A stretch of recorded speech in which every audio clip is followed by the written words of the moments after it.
If you wake up in the morning, you're like, I don't feel 1000% energetic, happy, alive, the weight you want, ready to just like go out and live your highest truth, then you should probably dig into your metabolic health. I mean, even people who are feeling that way should dig into their metabolic health, because if you think about that framework that we just talked about of like this root, this trunk of the tree of so many things, we all need to know where we stand on that. The first order issue in the body is it powered? Is it plugged in? And so everyone needs to know that.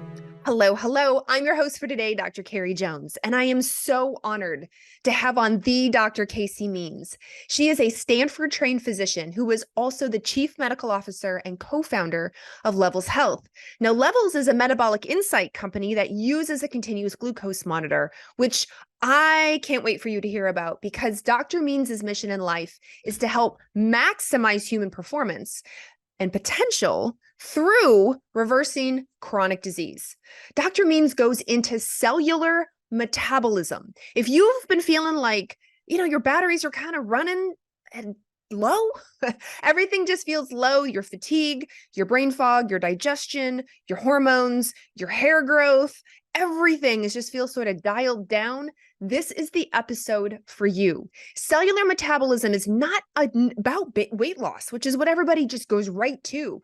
Dr. Means explains that cellular metabolism is how we take our food, how we take our supplements, and convert that into energy that goes out and does the things, turns the lights on, changes the batteries in our body. But if you're not feeling that way, if you're wondering why everything just sort of feels less than in the different systems of your body, or maybe you're having an overreactive reaction because the opposite system that's supposed to calm or slow things down is underpowered. Again, this is the episode for you. Dr. Means is going to dive into cellular health and practical, tactical information on how we can improve the ability of our lights to switch on, our batteries to get revved up, our energy to be made, our metabolism. So make sure you listen and follow along, because I think you're going to learn a lot. In addition to that, Levels has a giveaway. If you go to levels.link/root cause giveaway and enter your email, you could be up for an annual membership and a 1-month supply of a continuous glucose monitor. So you want to do it now. You want to enter now. Don't wait, because the drawing is going to happen 1 week from the release date, which is today. So make sure you go to levels.link/root cause giveaway. That will also be in the show notes, and you can enter to win. So follow along. Dr. Casey Means, welcome to the Root Cause Medicine podcast. Girl, I'm so excited to have you on today. Dr. Carrie Jones, I am so excited to be here. It is always just such an honor and pleasure to talk to you. I can't wait for this convo. Well, as a fellow, former Oregonian and a tall person, I was like, Casey and I have to be best friends when I met her initially, because not a lot of people realize, one, how tall I am. And so when they meet me in person, they're like, man, you're really tall. And then I met Casey and I'm like, oh, another tall person and an Oregonian, like, and into the medicine, like obvious besties, like instant besties. Tall women definitely stick together. It's like you see each other across the room and it's like, oh, you've been through the same things. Yes. See, I love, you get it. You've had to shop for those long pants. Yeah. But also, what you are absolutely the queen expert at is metabolic health. And I have learned an immense amount from you, from your company Levels.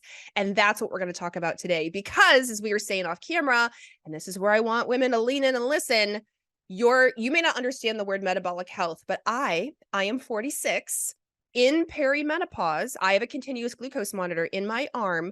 Why? Because things are changing. I'm not changing my diet. I mean, I am now, but like my diet lifestyle, I thought was pretty good. I walk my walk. I walk my medicine. If you met me, and hung out with me, you'd realize like, yeah, she really does stuff she talks about. And yet when your hormones shift, your glucose, insulin, heart, cardiometabolic stuff shifts. And it's not fun, Casey. It's not fun. Yeah, I feel like there's so much to it, and it's honestly just starting to come out, the past couple of years, because of people like you who are sharing this information, and it's invaluable. So I can't wait to dig into all of it. So the first thing I have to ask for the people who don't realize or know, like when we talk or when you talk about metabolic health, when you are seeing somebody, your friend, girl, whatever, hey, we talk about metabolic health, what do you mean? What are we grasping onto? So the way I think about metabolic health is that metabolism is how you convert food to energy in the body. We have trillions of cells, somewhere between 40 and 100 trillion cells in our body, and every single one needs energy to function properly. The way we make that energy is our metabolic processes. If we are metabolically healthy, we are efficiently making energy in the body to power every cellular reaction. So trillions and trillions of cells. Inside every single cell, there are trillions of reactions happening every second.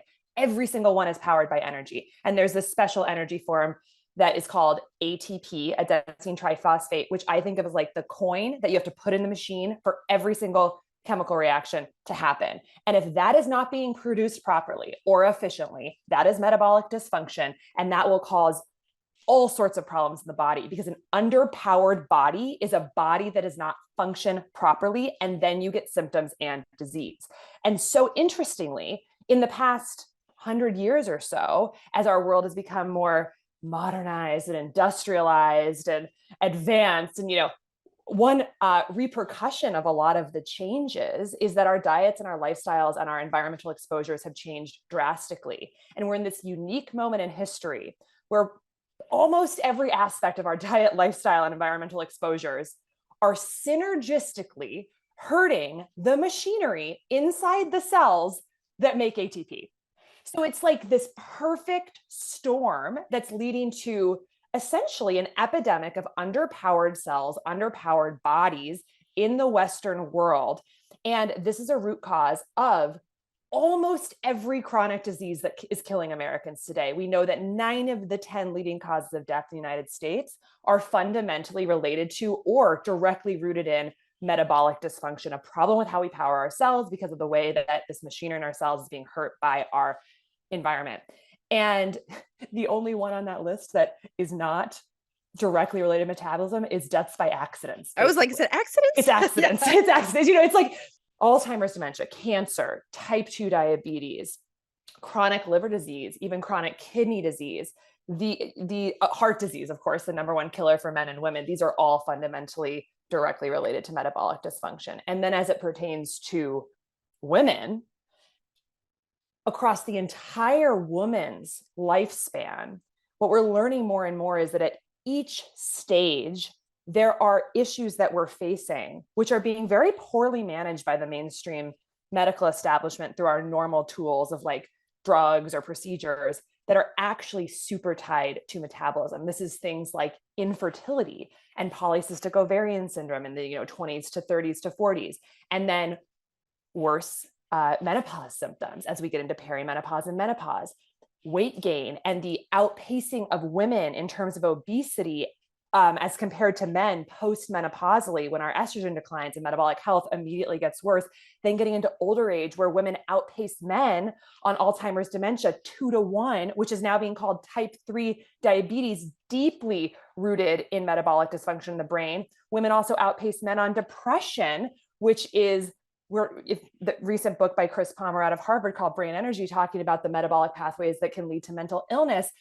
Even things in teenage years like acne, fundamentally rooted in metabolic dysfunction. So across the whole lifespan, for things that really create issues for women, we need to be looking through a metabolic lens. And if we're metabolically healthy, we're producing energy properly in our cells, a lot of these issues melt away in terms of our higher risk for them. So that's metabolic health and a little bit of how it pertains to women's health across the lifetime. I know people listening are like, check, check, check. Yep, that's me. Check, check, check, check, check, check. Now, for those listening, Casey her background is as a conventional medical doctor and then pivoted and got into this. So she is 100% aware of what you've probably come across when you went to go see your GP or your PCP. And again, I am not slamming them or dissing them. When you go in for 6 minutes, they don't have a lot of time to talk to you about metabolic health. Is it acute? What can they fix? And then move on. But what made you pivot out of conventional into functional now that you know all this?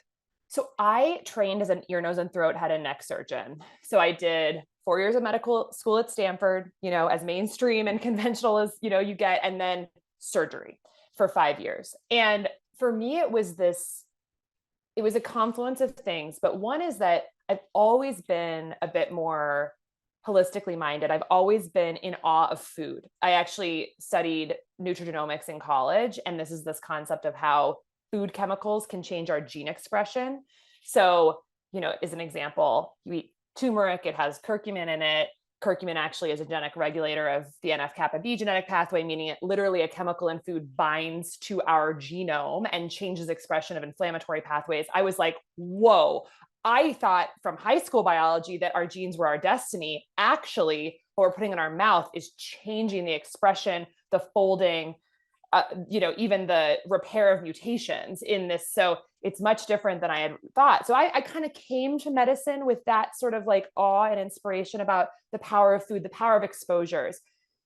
Flash forward, I go into the surgical world and the concept of food wasn't even present. Not only was it not even present, it was discouraged to talk about.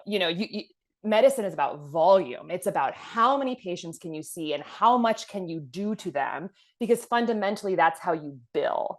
And so it was just like, having a 30-minute conversation with a patient about their diet and how that might be related to their sinusitis, that's basically pro bono work, and not only, you could spend the time with them, but then you're behind on the other patients. So this is truly not built into the system. And you also don't learn about it. It doesn't make it into the guidelines. Not a single mention of food in the head and neck surgery guidelines for treating different conditions. So that's kind of what I came into. And I'm like, what is going on? Like, I know there's power here and it is absent. Then I'm on a few surgical rotations, like my sinusitis rotation as a resident in surgery. And what I'm realizing, I'm like in my fifth surgery of the day. And I honestly, there was one day that I truly felt like I had an out of body experience. And I was like, I'm on my fifth surgery of the day. And what I do in this surgery is I look into the nose and it's full of inflamed tissue. Sinusitis is chronic inflammation of the nasal tissues. And I'm basically a plumber. I'm busting holes. I'm sucking out pus. I'm creating bigger orifices for things to drain. But I'm not actually doing anything about the inflammation in the tissue. I'm actually not asked to think about or equipped to think about what's causing that inflammation. It's not coming from nowhere. So I'm a plumber. I'm not actually treating the root cause of this. And that like floored me. And I almost became very quickly, like almost really hesitant and adverse to operating, because I'm like, what if there's another way? Surgery is morbid. Like you make someone unconscious. They are naked on a table, surrounded by people. It's tens of thousands of dollars. The recovery sucks. And so many people end up coming back for revision surgery. So I sort of got this bee in my bonnet of like, is there anything else we could be doing addressing that underlying inflammation before we cut their face open? And so that is what ultimately was the initial spark of going down a completely different path, which I'm now, 6 years later, and I am a metabolic evangelist. And the link between those two things, which I'll share quickly, is that I basically realized as an ENT doctor, I was essentially an inflammation doctor. In medicine, as you know, the suffix itis is inflammation. So what are you treating in ENT? Sinusitis, mastoiditis, parotitis, cellulitis, thyroiditis, otitis. It is itis of everything, uveitis. And so I'm like, oh my God, I'm an inflammation doctor. I prescribe steroids all day long, every day, which are fundamentally, they turn down inflammation. And I don't know where this inflammation is coming from. And so that led me down this journey towards metabolic health, because if you think about a body that is underpowered, a cell that cannot make the energy to do its work, what that cell does is it actually sends out alarm signals saying, I have a problem, I am in distress, I cannot do my work properly. And that recruits the immune system. And the reason that cell is not able to make energy properly is not kind of some inherent problem with the cell. It's a problem with all these external factors that are coming into the body through food, water, air, lifestyle factors, and environmental factors. and hurting the machinery in the cell that's actually supposed to create energy. So you've got this distressed cell, and then it recruits the immune system to help. And then the immune system, in its best effort trying to help, is basically sending out all these inflammatory mediators that creates all these problems in our tissues. Just, it's like a war. It's a war. But the crazy part is they can't help, because the immune system can't go out and stop you from eating the donut. The immune system can't go out and tell you to not put the artificially scented lotion on your body. The immune cell can't tell you to get morning sunlight. It can't put you to bed earlier. It can't get you off the blue light at midnight. It can't do these things. So you have a really good intention system trying to help a distressed cell that's metabolically dysfunctional that cannot fix the problem, which is outside of you, and therefore creates a chronic problem that ultimately leads to mass destruction in the body. And that is our chronic disease and symptom epidemic we're dealing with today. And it will not get fixed with any medication. It will only get fixed by changing the environment in which your body lives so that the metabolic machinery inside the cells are freed up to do their work. So that was the link between ENT and metabolic health, and what I feel like I was put on this earth to share, because I think it's if we address the chronic disease epidemic with the wrong lens, we are never going to fix it. We have to have a metabolic lens, or we're going to just keep using suboptimal tools that might give you glimmers of hope, but aren't actually fixing the core problem, which is mitochondrial dysfunction, that machinery inside the cell being broken. And I love that you said that your body inherently is trying to help you, because, a lot of women and men feel that they're at war with their body, however that looks. And I don't blame them. When you are feeling terrible, when you have 10 out of 10 symptoms and you are like, what is wrong with my body? And the body's like, girl, I am just trying to help. I am just but these are these external factors that I can't change for you. And it's really screwing up the system. And I love that, because a lot of hope, health and healing is right there, so people listening going, I have no hope. And it's like, oh, no, Dr. Casey's about ready to tell you about a ton of hope. You can make change. Absolutely. 100%. Yes. Okay. So then now I'm thinking, where does somebody even start? Somebody listening to this right now is like, yep, I have just checked off every single box. That is me 100%. I am underpowered. I have all those symptoms, or half those symptoms, or my family members have those symptoms.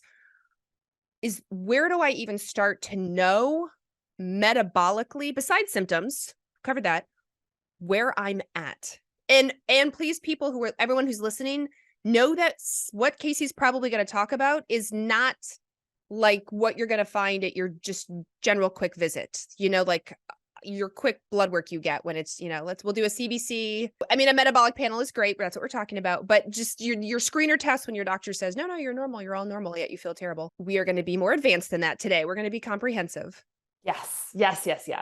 So I would basically go as far to say that if you have any symptoms, literally, like you're basically, if you wake up in the morning, you're like, I don't feel 1000% energetic, happy, alive, the weight you want, like just ready to just like go out and like live your highest truth, then you should probably dig into your metabolic health. I mean, even people who are feeling that way should dig into their metabolic health. But it's like, because if you think about that framework that we just talked about of like this root, this trunk of the tree of so many things, like we all need to know where we stand on that.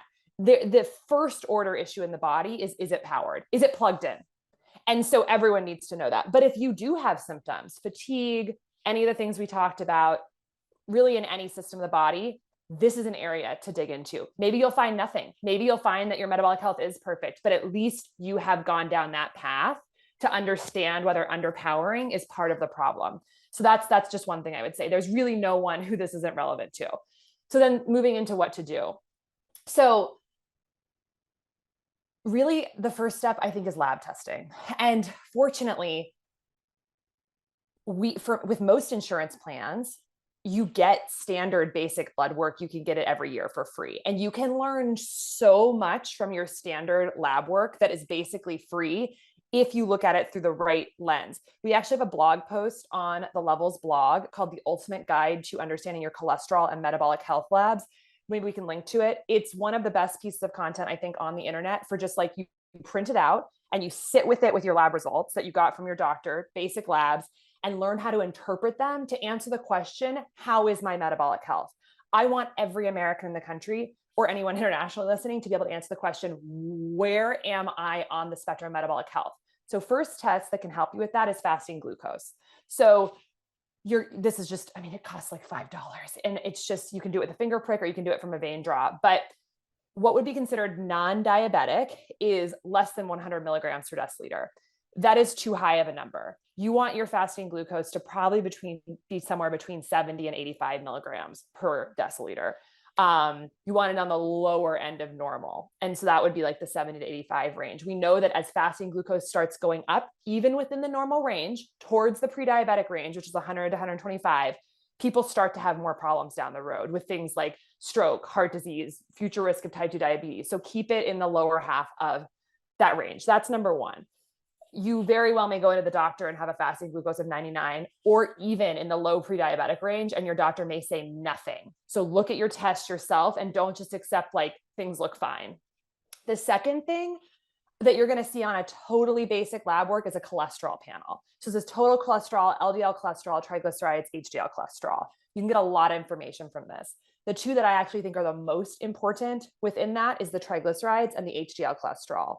Triglycerides are fascinating because they generally reflect how your body is processing excess carbohydrates in a way. And it's complicated, but like basically if that number is high, it is a sign that there may be some issue in this sort of like blood sugar, metabolic, insulin nexus that needs to be addressed. And so on a lab slip, they're going to say less than 150 milligrams per deciliter is normal triglycerides.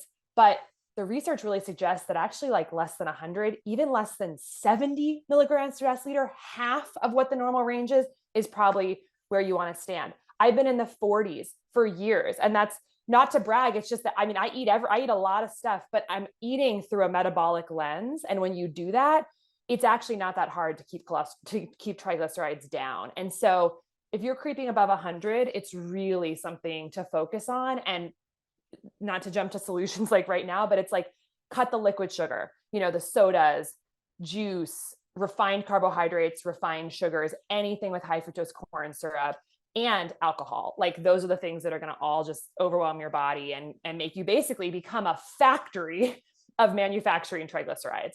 So, and we know that triglycerides are even more so than LDL, which is the cholesterol that's we often call the bad cholesterol. Triglycerides actually have a higher risk ratio of risk of heart disease than even LDL.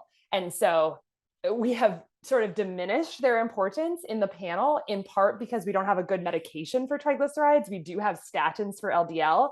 So we have sort of undervalued its importance, but that's one everyone should dial in on. The third is high density lipoprotein cholesterol, which is HDL, which is often called like the good cholesterol. And on a panel, it'll often say that like above 40 or 45, depending if you're a man or a woman, is normal. This is the one part of the cholesterol panel you want higher. And the research actually suggests that getting it between more like 60 and 90, like much higher, is actually a really good sign. So if you're at 41 and your doctor says, oh, great, your HDL is in the normal range, like got to think a little bit deeper. You want to really push it higher. And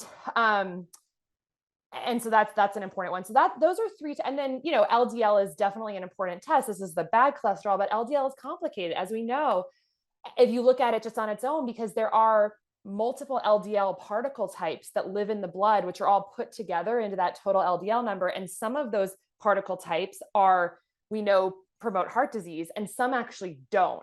And so you might be someone who has a high LDL, but a lot of the particles are actually the non-atherogenic type, the one that are going to clog the arteries. And so it's hard to know what to do with that number. And for someone who had like maybe a slightly higher LDL than what's considered normal, but their triglycerides are 40 and their HDL is 85, I'd be like, this actually looks like a pretty okay panel. And I would and let's say their fasting insulin or fasting glucose is quite low.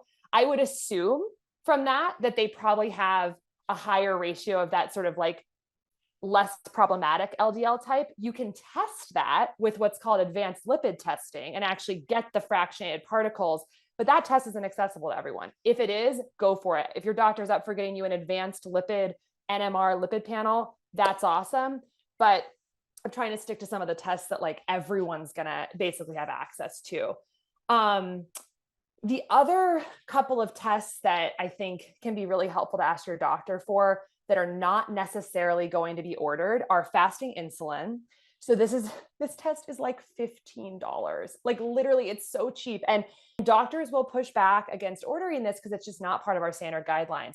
Send them the blog post that I mentioned. We actually have like language in there that basically helps show your doctor why it's important. And the reason fasting insulin is such an important test is because the body, as this mitochondrial function, this metabolic machinery kind of gets gummed up and damaged by our diet and lifestyle, the body essentially is like, okay, this cell is not doing a good job of converting food to energy. The mitochondria is kind of hurt and the body can't make that ATP well. So what it's going to do is actually block that cell from taking in more stuff from the bloodstream to convert to ATP. And one of those things is glucose. It's going to say, stop bringing glucose into the cell because we can't convert it.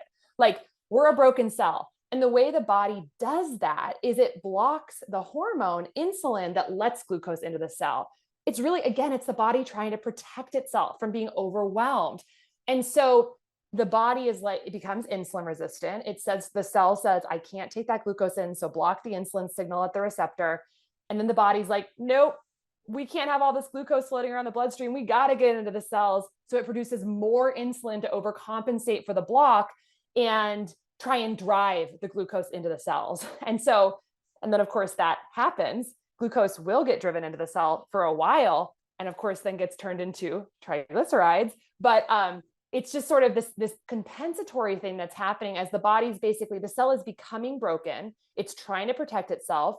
It does that through insulin resistance. The body responds by saying, nope, we're going to produce more insulin to basically overcome this. And that's this early shit show of metabolic dysfunction. Well, you can pick that up by testing fasting insulin, because if your insulin is starting to rise, it is a clear sign that this internal milieu of the cell is problematic.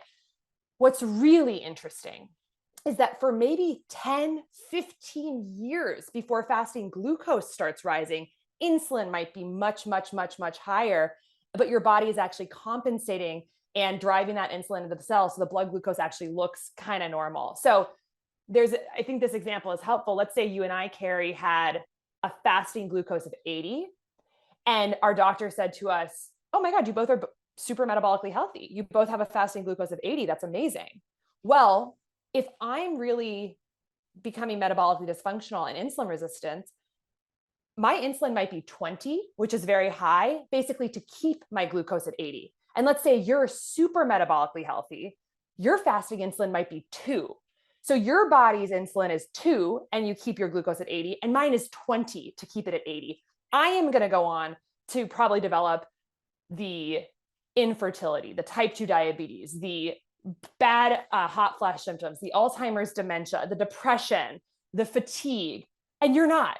And we would not know that if we did not have that fasting insulin check. So that's one to really encourage your doctor to get. And I think the last one I'll mention that I think doctors will often order if asked is the high sensitivity C-reactive protein, which is an inflammatory marker. And this gets back to the conversation about ENT and inflammation. Often people who are on this metabolic dysfunction spectrum will have that revving up of the immune system that's trying to help. And that can be reflected in this marker called hsCRP, which is a non-specific inflammatory marker. We really want to keep that less than 1 milligram per liter, but even lower is better. If the lab reports on values less than 1, sometimes it doesn't. It's just like, it'll just say less than 1, but at less than 0.3 is actually even better. And some labs might even say like 1 to 3 is okay, borderline, that's way too high. If your CRP is 1 to 3, there is an inflammatory process going on in the body. And so you really want to keep that less than 1.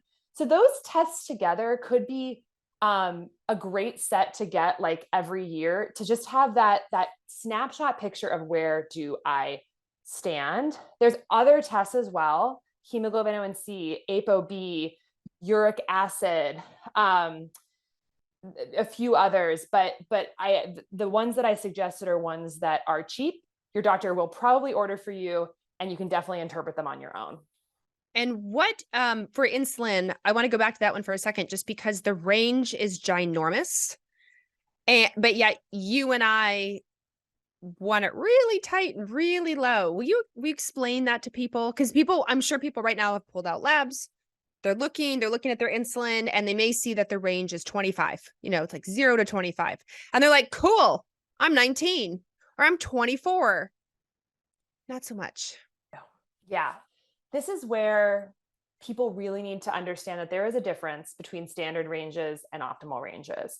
And this is why it's so challenging, because even if you go to your doctor, and even if you get all these amazing tests, and you go and follow up with your doctor, you still might not know if you have a brewing problem, because our standard ranges, which are based on essentially, two standard deviations of what's average in the population, like all this stuff, they don't actually tell us about physiology, about what is actually healthiest or not, and what's going to truly prevent chronic disease on the road. So we want to focus on optimal ranges for insulin. Many of the lab slips, and if you look on Medscape and other websites, it'll say less than 25 millius per liter is normal. That is absolutely not normal. If you look at the actual data of when risk starts to go up a lot more for future chronic disease, we want it way less than 10. Like for me, and we've worked with our amazing advisory board, Dr. Mark Hyman, Dr. Robert Lustig, Don D'Agostino, David Perlmutter, Ben Bickman, to review the literature, come up with what we consider to be an optimal range. And it's really more like 2 to 6 millius per liter. So I tend to try and keep mine in the 3 to 4 range. And that's for me, that's my comfort zone. So I'd be curious to hear from your perspective too, like where have you landed on insulin? Because again, there's like no standard criteria for what is there are no recommendations from any medical governing bodies about what optimal insulin is. So a lot of this is like experts like yourself and groups of people kind of coming to consensuses, but I'd be so curious what you've landed on. I've landed on 2 to 5. There was a study, I think it's 2019 maybe, and that was, cruising through metabolic study on adults, and they said those with the highest risk, high fast insulin have the highest risk for metabolic syndrome. And I'm like, cool, right? High fast insulin must be over 25. And I'm reading through, right? Get down to the discussion. And it's like, yeah, high fast insulin. I believe it was anything over like 8.9. And I'm like, 8.9. That's considered that significant risk for metabolic syndrome once you get above 8.9. And then the moderate risk, I believe, was 4.9 to 8.8. And I'm again, like it's been a minute since I read this study, but I thought, oh, well, there we go. Like 2 to 5. I see why in functional medicine, where we're trying to help people thrive, feel amazing, eliminate the best we can the risk for chronic disease, we read studies like this and go, yeah, I don't want somebody at a high risk for metabolic syndrome. Why would I wait till they get to, if 25 is the conventional cutoff, why would I wait till they get to 26 when I'm reading studies like this, like you in the advisory board going, you know what, like 2 to 6 is probably consistently where we need to be. So I agree with you 100%. And I'm glad you touched on conventional ranges versus the ranges we're talking about. And I want people to get a copy of their lab work. If you don't automatically have a portal where they drop your lab work in for you, request it, sign the form and request your own lab work so that if you get told, quote unquote, it's normal, you can listen to this, read the blog on levels and go back and like hand write out, what did Casey say? What did they say on levels? And what did you run? And where is your result? And the number of times, and I know you hear this too, I see it in the comments on levels, a number of times people are like, I was told I was normal and my fasting glucose was, 103. I was told I was normal and my insulin was 23. I was told I was normal and my HRP or HSCRP was 2.6 or, like whatever. So it's these like, I could see why they were told they were normal from a conventional standpoint, but from a thrive, let's reduce chronic disease risk standpoint, not so much. I mean, that makes me recall a study that was done, I think maybe last year or the year before, that looked at USPSTF, United States Preventive Service Task Force data set of prediabetes. And one wild statistic is that, so in the US right now, 50% of American adults have prediabetes or type 2 diabetes, full 50% of adults. And now almost 30% of teens have prediabetes. This is absolutely astonishing. It should be zero. It should be zero. And of those, about 90 million, so it's 128 million American adults who have prediabetes or type 2 diabetes. And of those, about 90 million are pre-diabetic. And of those, 90% don't know they have it. So you've got essentially fairly advanced metabolic dysfunction, because once you tip into fasting glucose in the 100 to 125 range, that insulin resistance has probably been going on for like over a decade, where you've been in that compensatory time where the insulin's high. And only after that sort of goes off the rails is the fasting glucose going to really start to go up into that prediabetes range. So that is unequivocally metabolic dysfunction, prediabetes. There's nothing pre about it. And so there was this study done that looked at 20,000 patients that were eligible for prediabetes screening, which is done through like fasting glucose tests and hemoglobin A1C. And of those 21,000 people, I believe only 5% who had prediabetes were actually accurately diagnosed, like even told they had a diagnosis and it was recorded in the chart. And of those, 0 people out of 21,500 people got appropriate prediabetes treatment. 0 out of 21,500. Not one, not a single person. I'm like, how is this not front page news? So not only are we not talking about it, we're not screening for it properly, we have no clue how to treat it as a medical community, and we're not sending people to the right resources to do so. So it's astonishing. But this is why people really need to take it into their own hands. And something that we've done at Levels, which is one of the things I'm most proud of with the company, is we're very committed to helping make it accessible for everyone to understand what their level of metabolic health is. So we, in addition to our continuous glucose monitoring offering, which is like our core offering, helping people understand their blood sugar levels in real time and learn from that, we also have a blood work panel that is around $100. So it's quite affordable. And you walk into a lab, you get your blood taken. It's 5 key biomarkers, many of which we've talked about. It's fasting insulin, triglycerides, hemoglobin A1C, which is like a 30-day average of blood sugar levels, uric acid, and ApoB, which is an advanced cholesterol marker, part of that advanced lipid testing. So we worked with our advisory board to basically come up with what are the 5 tests of all the tests that together can really give you a high fidelity snapshot of where you stand right now. And how can we make it at a price point that people could do 3 or 4 times a year without ever having to talk to their primary care doctor and basically beg that person to order these tests for them, which we all know can be like such a hassle. So that's a new offering that we have that ideally will just create more accessibility around these lab tests. And then of course helps you interpret them through the app with optimal ranges and all of that. So I just saw that on the website when I was on the Levels website a couple days ago, and I was like, this is genius. This is such one. First of all, I'm a big fan of Levels and anything Casey does. But second of all, when I saw that on the site, I was like, yes, accessibility is huge. And again, I have love-hate with social media because it can be extremely toxic. It is also oddly taught me how to be an adult. There's a lot of things I didn't know how to do that I've learned through social media. Weird things, fix things in my house. Apparently I've been doing eyeliner wrong, like all these funny things that I'm like, I learned it on social media, thank God. But it's also gotten a lot of accessibility for people who are like, I want to take this into my own hands. I want to pull myself up by my bootstraps. And I'm struggling with the care plan they're in, or the clinic they go to, or the PPO they're a part of, or whatever it is. And so I love to have this accessibility and this education, like, here, be your own superhero. Absolutely. For sure. Well, I'd be remiss if I didn't mention, and then we're going to get into like, okay, what do we do? But if you would just touch on like we have a lot of female listeners, right? So the big transitions, pregnancy and perimenopause. How do these big transitions affect our metabolic health? Because it's never talked about until it's too late. And I want to stop that. I love that. I'm on that same mission with you. And it's fascinating because women have unique challenges as they face optimal metabolic health throughout their lifetime, because this whole insulin, mitochondrial health, glucose, vascular health nexus, inflammation is actually super tied with our sex hormones, estrogen and progesterone and testosterone. And so men have a very different situation where it's more consistent levels throughout a lifetime. Women, of course, estrogen drops massively in menopause. And this actually really takes a huge hit on our insulin sensitivity, our cells' actually ability to pick up that insulin signal. And so the ability to clear glucose out of the bloodstream is problematic. And you can imagine that creates two problems. One, it's more glucose in the bloodstream, which in itself, high glucose levels in the bloodstream is problematic because it sticks to things and it causes inflammation and it causes other problems.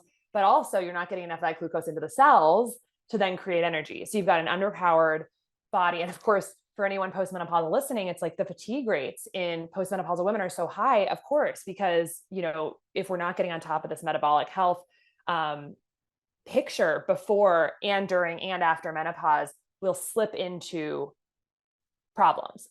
So in terms of the transitions through a woman's life, I think there's three maybe to focus on. So pre-pregnancy, pregnancy, and then menopause. So pre-pregnancy, we're just like cycling females, and we're having, our period each month, and, for those of us who are cycling. And what's interesting is that our insulin sensitivity actually changes within the month. So you've got, and I feel loath to even talk about the hormonal cycle with you since you are the expert at this. So please, of course, correct anything that I say. But pre-ovulation, follicular phase tends to be a more insulin sensitive phase of the cycle. And then luteal phase, post-ovulation, premenstruation, tends to be a little bit more insulin resistant. And that has something to do with the balance of estrogen and progesterone in each of those phases. So there have been studies to show that people wearing continuous glucose monitors or doing other metabolic testing during different phases of the cycle will actually be more insulin resistant and maybe have higher fasting glucose levels, post-meal glucose levels in that like late luteal phase.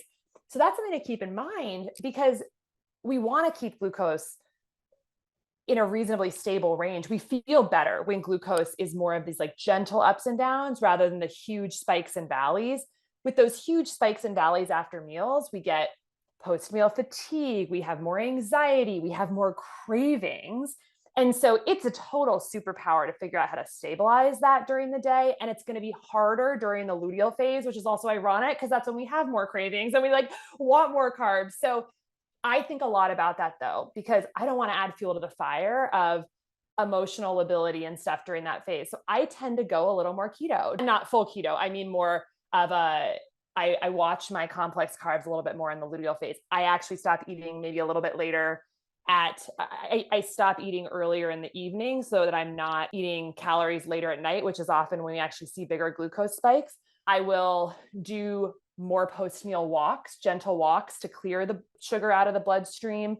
Muscles soak up glucose just profoundly. And so taking those post-meal walks after every meal, and then more generally, just always doing, some resistance training, not super heavy duty, but just making sure that I'm continuing to build that muscle, which is like the ultimate glucose sink in the body, so that my body is just like primed and ready to take glucose out of the bloodstream. So walks, less late night snacking, more protein so that I'm satiated and I'm diminishing the cravings, sort of all that stuff. And I like to do that all month, but I really try and focus on that in the luteal phase so that like, as I'm going into menstruation, that I feel better, and I'm sleeping better. So and there's a lot of other stuff you could do. You could do vinegar before meals. You could do, maybe if people are into supplements, there's berberine, there's cinnamon, there's all these other strategies. And we've got lots of blog posts about that. But I like to focus on the core basics, which is like the well-balanced meals, making sure I get sleep, moving my body, building muscle, all that stuff. So that's one thing in terms of like cycling females. And then also just another thing on early life stuff. A lot of teens are dealing with a lot of stress about their skin and acne. I dealt with that for 10 years from my teens into my 20s. And the crazy thing is that we're throwing the kitchen sink of medications at women just for skin problems. And what we've learned more and more over the last decade is that so much of the root cause of acne and many other skin conditions, there's over a dozen skin conditions that are directly linked to insulin resistance. That is something that can absolutely be significantly improved with data to support it by eating a lower glycemic, lower blood sugar spiking meal plan. So for women listening who might be dealing with skin issues, like for me, my first line of defense is investigating metabolic health, looking at insulin and glucose levels and keeping the blood sugar spikes down. Insulin and insulin-like growth factor, two hormones that are, associated with the glucose response and metabolic health, as they're higher, they're anabolic hormones. Insulin is ultimately an hormone that makes you build things. If you think about it, if insulin is being released in the body, it's a sign to the body that there's lots of glucose around. So we got to do something with that glucose. So it's like build fat, build triglycerides, build this stuff. Well, insulin is anabolic on many different tissues, and it actually tells the oil producing glands of the hair follicle to produce more oil. So it's this cross effect that's happening in the skin that makes you pump out more oil. So super motivating in terms of getting your insulin levels down and, getting rid of the refined grains, refined sugars that are such a big part of our American diet, because it can actually have a direct effect on skin. So that's kind of like a pre-pregnancy peak. When we get into pregnancy, I mean, God, we could just spend multiple episodes talking about this, but what I would say at a high level is pregnancy is one of the most energy intensive things that we are going to do in our lifetime. We're building a human, we're 3D printing life, we're building a whole new organ, a placenta. Everything's changing, physiology changes. And interestingly, pregnancy in and of itself is an insulin resistant state. You actually become more insulin resistant during pregnancy, in part to channel resources towards the fetus. And so you already have this like hit in pregnancy. So if you are coming into pregnancy with preceding light metabolic issues that you might not even be aware of, that can tip you into gestational diabetes. It can contribute to having a extra large baby, basically, which is called fetal macrosomia. I believe that's over an 8-pound, 3-ounce baby, or it's 8 pounds, 13 ounces is considered fetal macrosomia, which literally means big bodied baby, macrosomia. And I was one of those babies. I was 11 pounds, 9 ounces, but we know that metabolic dysfunction in the mother can lead to bigger babies, because even though insulin doesn't cross the placenta, glucose does, and can actually create some insulin resistance in the baby that creates a bigger baby. So that's kind of interesting. We also know that placental function and placental dysfunction, which is associated with fetal health and miscarriage rate, is very tied to metabolic health. We want that placenta to be energetically super functional. And even for people pursuing like IVF or other assisted reproductive technologies, being optimally metabolically healthy as you go into that leads to much higher chances of a successful pregnancy. And so there's all that. And then for people just trying to conceive, the leading cause of infertility in the United States is ultimately a metabolic disorder. It's polycystic ovarian syndrome. And with polycystic ovarian syndrome, which the stats range based on what you're looking at, but anywhere between maybe like 10% and 26% of women globally, it's a huge amount of women. And one of the hallmarks of this disease is that high insulin levels in the body are actually stimulating the ovarian theca cells to produce more testosterone, more androgens.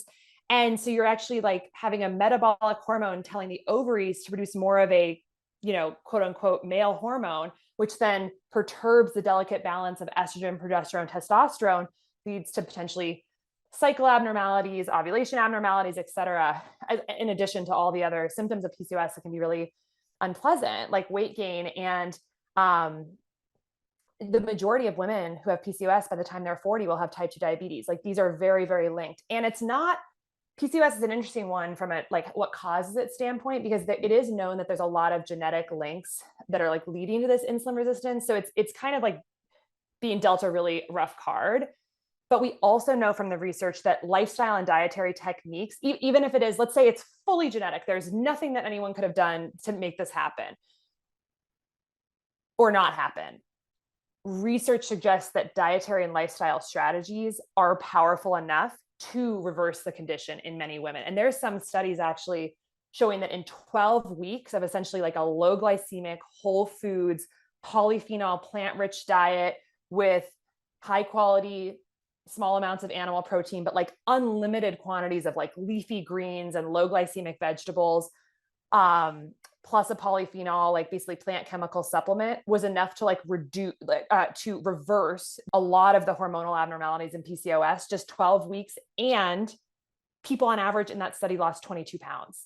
So it's just like, no matter what it's being caused from, I think the hopeful message is that dietary and lifestyle strategies can definitely help with PCOS. So that's just kind of like a lot around the pregnancy landscape. But I just think there's really no better thing that a woman can do maybe a year before thinking about conceiving than get the full metabolic panel, understand where you're at, and try to think about some of the micro optimizations of diet and lifestyle that can just help make the whole process more pleasant and more successful. And the same is true for the man, although that's not probably out of scope for this conversation, but like male metabolic health is directly related to sperm quality and sperm quantity. And 50% of infertility is male infertility, which does not get talked about enough. I think it's BS.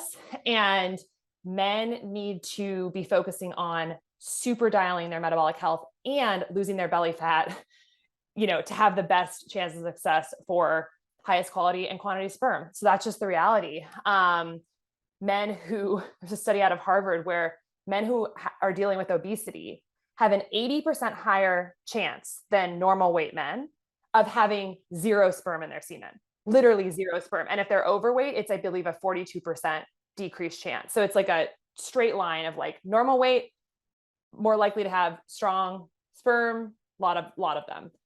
Overweight, that goes down. And then obese, 80% decreased chance of having a single sperm in the semen. That's wild.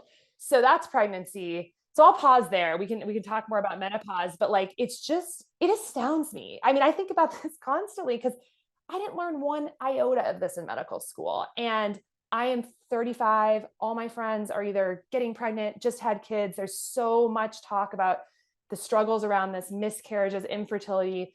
And I just wish people had this information about the fact that there is a lever that we can pull that's in our control, and it's metabolic health. And it's interesting. I was talking with my apprenticeship the other day, and we were talking about ART, assisted reproductive technology, and a client case we were discussing. And we're really glad it exists and it's available. IUI, IVF, Columbia, we're glad it's out there. But because we saw as clinicians, a lot of people just getting pushed in that direction and not addressing their metabolic health, not addressing these foundational things, that yay, we're glad you're pregnant, but also damn, there's a lot to clean up and a lot that can potentially go wrong we have to deal with during pregnancy, postpartum, and then beyond that. And if they got any education, if any of these clinics or centers or reproductive endocrinologists could work with them, or if this message got out there stronger every day, like you're absolutely trying, just to know if the metabolic health, just like you said, the metabolic health lever, if we could just pull that, wow, what a difference it really could make. Yeah. Huge. Yeah. And I mean, infertility rates globally, in the US specifically, are going up every year. I believe the statistic, I don't have it right in front of me, but it's going up by like a fraction of a percent every year, just like infertility rates. And we just have to stop and scratch our heads a little bit. It's like, what does that mean for like the human species? What does that mean about the way we're living? Our bodies have the ultimate intelligence, of like sort of knowing what's going on around us and responding. They're always trying to protect us. And right now, the way the body's responding is saying, we're not going to let you make a baby. That's pretty crazy. And we should be all stopping and thinking about that. I mean, there was a New York Times article that said that sperm count is down 50% since the 1970s. This is like cataclysmic level. Like, how do we think the curve is going to continue going? Things aren't getting better and necessary. I mean, there are some positive trends with people's interest in healthy food and sustainable farming and, movement, but fundamentally health is actually getting worse every year in our country. Life expectancy is going down and infertility is going up. So we just need to be, I don't understand why this is not on the front page of the New York Times, but we're doing our best here, to get the message out. So yeah. This is where we're at. Well, before I ask you about levels, of course, we do have to touch on the menopause shift, because you could be super metabolically sound, or so you think, right? Everything's good. You walk your walk, you're doing your things, and you head into perimenopause and then menopause, where everything shifts biochemistry, physiologically, anatomy, and you're like, what the heck? So let's talk about how that can be a real change for a lot of women. Yeah. So postmenopausally, women are generally going to become more insulin resistant because of the way that estrogen impacts insulin sensitivity. And I think one thing that's kind of interesting around menopause symptoms is that, one of the symptoms that people deal with that can be so just debilitating, is like the hot flashes and the vasomotor symptoms. And there's been some really interesting research around that and how those symptoms actually might relate to blood sugar and metabolic health. The ones that I'm most familiar with was like there was a study, it was like 150,000 postmenopausal women that they followed for like 20 years and saw that hot flashes and night sweats, if you had the presence of those symptoms, that was linked to like a 18% increased risk of diabetes. And there was another study with like 3,000 women that they followed for 8 years and showed that hot flashes were associated with higher insulin resistance, higher fasting glucose levels. So there seems to be some link between vasomotor symptoms and incidence of like metabolic syndrome and abnormal metabolic biomarkers. But from what I know, and you might know more, but I don't think the causality is totally defined yet, but there seems to be this link. What I would love to see is that we could figure out whether decreasing glucose variability and glucose spikes and fasting glucose levels and improve metabolic health, if that would actually improve menopausal symptoms. I don't think that's known yet, but I think there's probably something there. But certainly the presence of those symptoms seems to be associated with higher risk of future metabolic problems. So that's just one thing to think about. I know I will be trying to keep my glucose spikes down during menopause just based on what I know, even though there's not necessarily that causal link there. The second thing is like, it's a beautiful no. So I talked to a lot of Levels members and, talked to them about their motivations. I probably talked to 50 members in the past month and a half. And I talked with most of them about like, what's driving you to improve your metabolic health? What is your motivator? And I'd say for the vast majority of them, it's healthy aging and avoiding dementia. Like dementia is so scary. It's becoming a full-on epidemic. It's happening earlier and earlier in life. And we now know that there's probably a bioenergetic reason why this is happening, that brain cells are actually being underpowered, and this is leading to dementia, and it's absolutely paralleling our general metabolic health crisis. So that's a big motivator for people. And like we talked about earlier, women start outpacing men in terms of dementia 2-to-1 after menopause, probably because they're becoming more insulin resistant. So if that is a motivator for people listening, or the weight gain, that 40s period, 40 to 50, probably 35 to 50 is the time to super dial in the metabolic pillars, the foundation, kind of prepare for menopause like you're preparing for war. Like you have to build extra defenses to be able to handle the hit that you're going to get. So you have to start ahead of the game. And so I'm thinking about that. I'm 35. I'm thinking about that every time I resistance train. I want to go into menopause with a shit ton of muscle so that I can soak up that extra glucose and have that extra boost of insulin sensitivity. And I talked to so many women in that, that 35 to 65 age range is our core Levels demographic. And most people are not resistance training. So that's just something that I think is like a real important one. And, by building muscle and lifting heavy things, it is just a straight up information signal to your body to make more mitochondria and recycle mitochondria and improve their efficiency. And so the more that you can do that and give that, lift heavy things, give the signal to your body. It's really that simple. And the more mitochondria you have going into menopause, the more you're going to be able to buffer against the hit that's going to happen with the hormonal changes. There's all the other levers as well. So of course, like eating whole foods, avoiding refined grains and sugars, avoiding processed foods, getting tons of fiber and plant polyphenols. There's the exercise lever, which is like walking after meals, moving all throughout the day as much as you can to just constitutively soak up glucose and then lift heavy things, build muscle. There's the sleep lever. You've got to be getting good sleep and can't skimp on sleep. It is just like our ultimate metabolic salve is like sleep. It's the chronic stress. You got to keep the chronic stress down. Stress directly hits our mitochondria through our hormones like cortisol. It's avoiding the environmental toxins and the synthetic pesticides and all the artificial crap that's in all our products these days. And, it's also just making sure that you're being, what I like to say is like having light hygiene. So making sure that you're actually keeping your circadian rhythms entrained by seeing daylight during the day and not seeing too much blue light at night, because most of our metabolic pathways are downstream of circadian pathways. And if we are confusing our circadian rhythms by seeing the wrong types of light at the wrong types of day, it's going to be a huge metabolic hit. So kind of going into menopause and thinking about, what do I do to set myself up for success? It's like, it really is as simple as like dialing in all the different levers that we know support that mitochondrial health. So yeah, I think there's, and there's amazing resources. Dr. Sarah Gottfried just wrote last year, Women, Food and Hormones, which talks a lot about this. There's people starting to talk about this now, but that would be another recommendation, is just start following a lot of people who are talking about this stuff, metabolic health and women's health, that link, and, keep it in front of mind. It's so important. And you have a book coming out next year, because I know people are thinking, I have so many more questions. Trust me too. But we will have Casey back. So when our book is out, which is all about energy, metabolic energy, then we'll have her back to pick her brain and go even further. And I want to wrap this up, of course, by talking about levels, because I myself have learned so much by using levels, having a CGM in, even, a lot of people think, first of all, a lot of people, wrongly, I'm going to go ahead and say it, on social media feel, oh, you should only have a continuous glucose monitor in. If you're diabetic, you shouldn't have it in for any other reason. That's really controversial.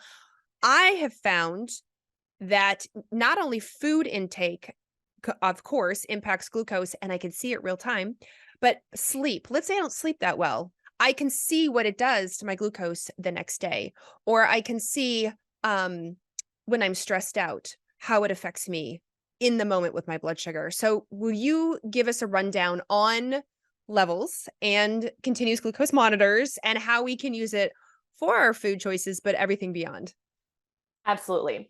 So Levels is the company that I am a co-founder of, chief medical officer of, and our mission is to reverse the metabolic disease epidemic. We are doing this by enabling people to understand how food is affecting their metabolic health by wearing a continuous glucose monitor, which is basically like a wearable sensor. Like I've got my Fitbit on. It's a wearable sensor that you put on the back of your arm, and it's actually measuring your blood sugar 24 hours a day, 7 days a week. It stays on for about 2 weeks, and it sends all that information to your smartphone. And you're basically getting a movie of a lab test inside your body associated with metabolism. And so traditionally, like you said, these have been technology that are prescription only, and they're only really given to people with type 2 diabetes or type 1 diabetes. And so overt metabolic disease.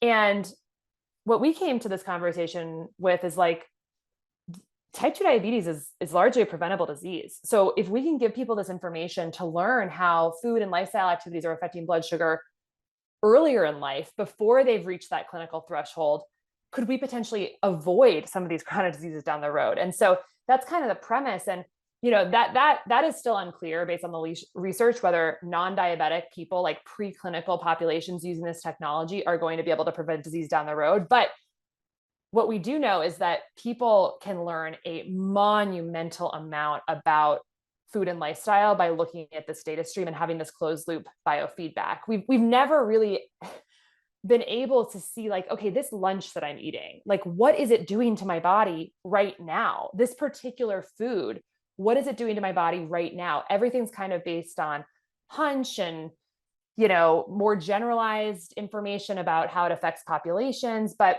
there's been really interesting research showing that actually every person responds to different foods differently in terms of blood sugar response. So what might cause a huge glucose response in me might cause a very little glucose response in you.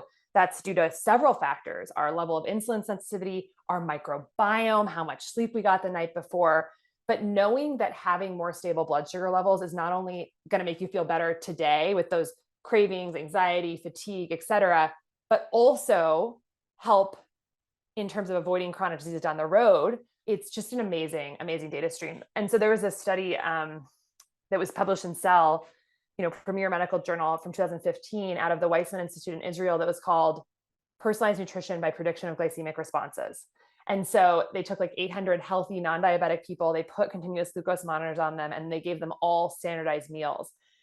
And what you would expect from what we thought about nutrition and food and the way food is digested and absorbed into the bloodstream is that everyone would have the same rise in glucose, because everyone's eating the same amount of carbohydrates in a meal, and they're having the same, exact same meals in terms of micronutrients and macronutrients.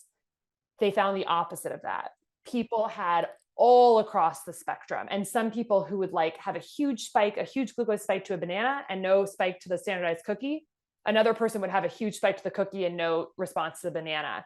And so what that has led to over the last 8 years is more interest in personalizing the understanding of how both food, but also food in the context of all the other lifestyle behaviors are leading to a readout of glucose. And, I've learned so much. Like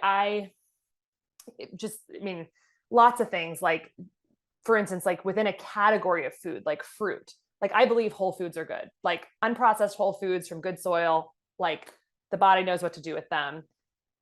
They're great. But fruit is a large category, dozens of fruits. If I eat 10 different fruits, I can have like such a big spectrum of responses, from like a 5-point glucose response from an unripe pear, or like a really crisp organic apple, to like 100-point glucose response with maybe like grapes. I have had that response with grapes before. So that's not to say grapes are bad. It is to say that in my body, grapes cause a very big glucose response. And I don't want to have 100-point glucose responses because I feel crappy after that. So now I can look at this category of food and be like, I'm going to favor these foods that don't cause a big spike, because I don't care. I like them all the same. I'm not like in love with grapes. So it's like, if I like these other fruits the same, like why not swap them out? And if I'm going to have the higher spikers for me, like pineapple, mango, and grape, I'm going to pair them differently. I will probably eat them earlier in the day. I will probably walk after I eat them. I will probably pair them with a charcuterie board with cheese that has some protein and some fat, so it has less of an impact. I might eat more fiber with them, like chia seeds or something. So I'm just going to think about it a little bit differently, again, with that end goal of not having these really, really big swings in glucose. So that's kind of one of those interesting things you can learn. It's also made me dial in my sleep so much more, because I'm sort of a notorious night owl. But when I actually, I can catch up or drink some more coffee or whatever. But when I actually saw how much my glucose just really like frame shifts up, like 5 or 6 points, just like my baseline just goes higher if I'm like, pretty much if I get less than 7 hours of sleep. Like if I'm in that, like I try and get 7.5 hours of sleep a night. That's sort of my goal. I know I feel best then. If I'm hitting the like 6:28 minutes, 6:14 minutes, my glucose is going to be problematic. So in terms of just motivating me to really make sure that's a priority, that's been super helpful, because there are so many things to do, right? Like, oh my God, I got to sleep. I got to walk after meals. I got to resistance train. I got to eat whole foods. I got to cook all my meals. I can't have refined grains. I need to avoid any toxic scents, blah. It's like a lot. So actually figuring out like, okay, this lever is a big one for me. Like if I don't sleep, I get screwed on glucose. I'm like, I'm going to focus on that.